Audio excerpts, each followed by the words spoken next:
we have the full frost moon at 4 degrees of Gemini, happening on November 27th at 1:16 a.m. Pacific, which is 4:16 a.m. Eastern time. Check your local time to see when this lunar event is occurring for you. And yeah, here we are at the end of November with a full frost moon in Gemini. The reason why November's full moon has this name is through the observation of native and ancient tribes. At that point in time, at this point in time of the year, beavers were building their dams in preparation for the long, hard winter. Also, this is due to the noticeable frost on vegetation during this time of year, especially in the morning times. So depending on where you live, this is a time of year where you're going to bring your plants in to prevent any sort of frost or shock that might happen from the colder nights that we're experiencing. Spiritually, this is a time to reevaluate what needs to go and what we want to carry with us, because this type of lunar cycle causes us to look at what we need in order to have long-term comfort. So this could be a period of making sure you have all of the essentials needed to get through difficult times, emotionally and financially, and stripping away anything that bogs you down. In terms of the vibes that are going on for the next 48 hours of this lunar event,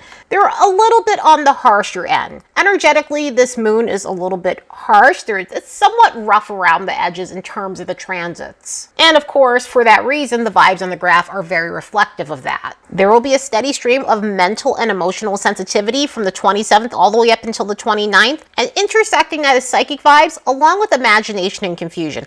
Imagination and confusion happens to be very rampant at this time. It happens to be the biggest tenor on the graph itself. And this is due to some uncomfortable Mercury-Neptune things going on during this lunar event. So for this reason, we may not feel as clear-minded as we normally do. We may not feel as sharp as we normally do. We may have to take our time when it comes down to certain tasks, and we'll have to be mindful of misinterpreting what someone else is saying. And with that psychic energy, we might be more extrasensory than normal and picking up on things. That emotional sensitivity mixed in with that mental energy could also make for some awkward and possibly messy moments during this lunar event. Plus, by the time we hit the 29th, we've got that solitude energy that's popping up and intersecting emotional sensitivity and mental energy, which could lead to moments where we need a little bit of space to ourselves due to the way we're feeling. We might feel as though we need to ground our energy for this reason. Even though Gemini is a very lighthearted energy, this full moon energy might be a time of deep introspection. But in a lot of ways, it makes sense since we're at the peak of the lunar cycle. Full moons are cycles of completion where we contemplate what we're ready to launch, the things that still need a few tweaks before we are ready to put it out there into the world, and what needs to go, what's no longer working for us in this energy. At the new moon in Gemini on June 17th of this year, we adopted the positive qualities of this sign in order to start a new chapter in our life, in order to turn a page that might have been stuck in our lives, and to adopt the positive qualities of this sign. So think about what you've been trying to incorporate Gemini-wise over the last 6 months. Where have you changed the narrative in your mind? Where have you started a new chapter in your life, or turned the page within a chapter that you're trying to get moving in the current script you're in? Gemini is a Mercury-ruled sign that's associated with our intellect. So has this been a time where you worked on mental dexterity? This could have been a time to connect with your intellectual side and build new neural pathways in your mind in order to feel sharper and strengthen your mind in some sort of way. Sometimes this type of stuff can look like opening your mind to new ideas and concepts, because through that you can really strengthen your brain power by learning new subjects. Another way this could have manifested is through working on language. Gemini is associated with communication and the way we talk. So this could have been a time where you were working on being more social. This could have also been a time where you're working on other languages, learning other languages. There's an advantage to knowing other languages other than the native tongue that we speak. And Gemini energy is about that because it helps us connect to other people and communicate on the same wavelength as them, speaking the same language as they do. Because in this energy, we really develop our interpersonal skills, and sometimes that involves being on the same frequency as someone else. And if it's not through different languages, it could be about understanding a person's communication style, so that way you're able to bounce and flow with them. But in this energy, we strive to be better communicators and to be more social. And through this, we open ourselves up to variety when it comes down to our social circles, whether that be within our friendships, whether that be within our relationships on a romantic level, or other types of unions that we might have in our lives. This could have been a period to ensure that we get stimulation through our social exchanges with others. One of the cool things about being in this sort of flow state is it allows us to be more breezy, and by breezy, more easygoing in life, more open-minded to things. So through this time, have you been working on adopting a more cheerful outlook on life? Sometimes that's not easy. It's honestly much easier to kind of look at things from a negative perspective, which is unfortunately a sad reality, but a lot of the times human beings have gone through so much that it's easier to veer on the more negative side. So has this been a period where you're working on healthily finding yourself shifting to a more positive mindset? Was this a time where you're looking to no longer catastrophize some of the stuff that goes on in your life and creating scenarios that may not have the best outcome for you in your mind?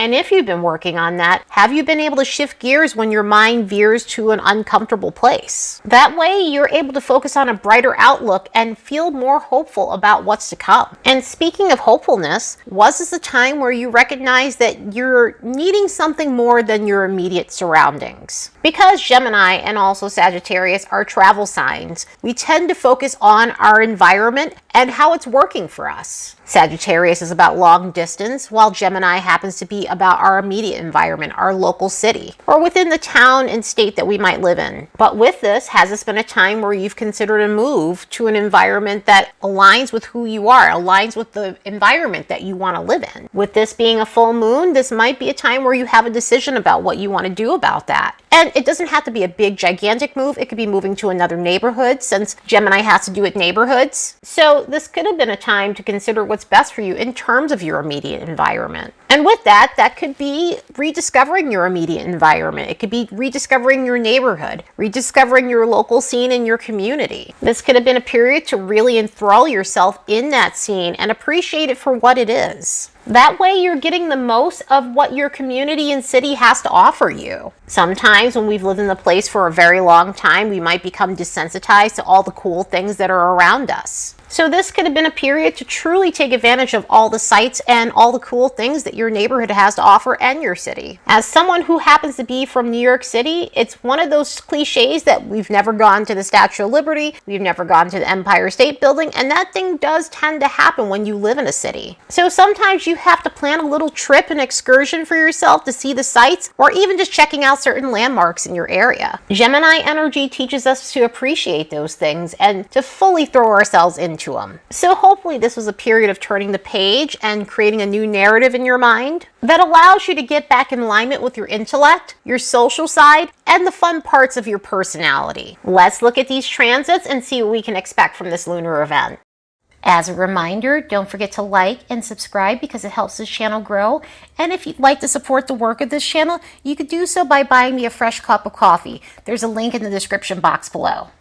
So energetically, this moon has some bite to it. There are more harder transits and there are easier transits. It's not that we don't have a few that are saving graces, but there are definitely some harsher transits occurring. And on top of that, not only is Mercury in detriment, but is also in pre-shadow retrograde. So that can make things a bit wonkier than typical. And that's not the most ideal conditions for this planet, considering Mercury is the chart ruler. Mercury rules Gemini and does affect the condition of this moon. So things may seem more delayed than typical. Things may not go as planned for that reason, and also we'll need to be mindful of the facts and details. Like I was seeing on the graph earlier with that imagination and confusion, that's going to be problematic, but also the fact that Mercury is going to be connecting to Neptune. And with the other chart ruler, Jupiter for Sagittarius, since the sun is in Sagittarius, and when we have full moons, it's when we have an opposition of the sun and the moon. So we always look at the other ruler when we're looking at a full moon. If these connections were harmonious, it'd be one thing, but Mercury happens to be connecting with Jupiter and Neptune in a way that's creating a little bit of conflict. Because of this, we're going to need to go slow, especially if we have important details that we need to go over. If there's anything you're signing up for, any subscriptions, any important documents, anything that requires you to be detailed oriented, try to take your time because things may be off kilter, leading to mishaps and a lot of errors. So do the best you can with that. Also, with Mercury connecting to Jupiter in the way it is, we need to be aware of misinterpreting things with people. Also with the Neptune thing as well, but the Jupiter thing adds a little bit more kick to it because there may be moments where we're misinterpreting things to the point where we're blowing stuff out of proportion. At least Mercury's connecting to Venus and the nodes in a harmonious way, so it may give us a sense of hope when it comes down to love life and financial situations. So we may not feel as though we can make a move right now, but we could see that there's light at the end of the tunnel with these situations. With the luminaries, the sun and the moon, they're connecting to Venus and Mars, along with Saturn, in a way that's very complex. Absolutely need to be mindful of our emotions because our moods might fluctuate. This may bring up some complicated situations when it comes down to our love lives and finances. We need to be aware of our temper and also the need to be impulsive and rush things, especially because of this Mars-Saturn situation. If we try to push our luck, we may end up having some pushback as well. So certain situations may backfire if we're not doing it in a proper manner. With all of this, at least the situation with Venus and the nodes may help us in the sense of aiding us on looking at the bright side of things. And the great thing about these energies with the Venus nodes Mercury situation is it really does help us transform circumstances that might have seemed impossible to get through in some way. The signs that'll feel this lunar event more than others will be the mutable modality: Gemini, Virgo, Sagittarius, and Pisces, between 2 to 12 degrees of these signs. So if you have chart points and planets within these zodiac placements, you'll feel this lunar event more than others. Anyway, I hope you all have the best full moon in Gemini ever. Later, and see you in the next episode.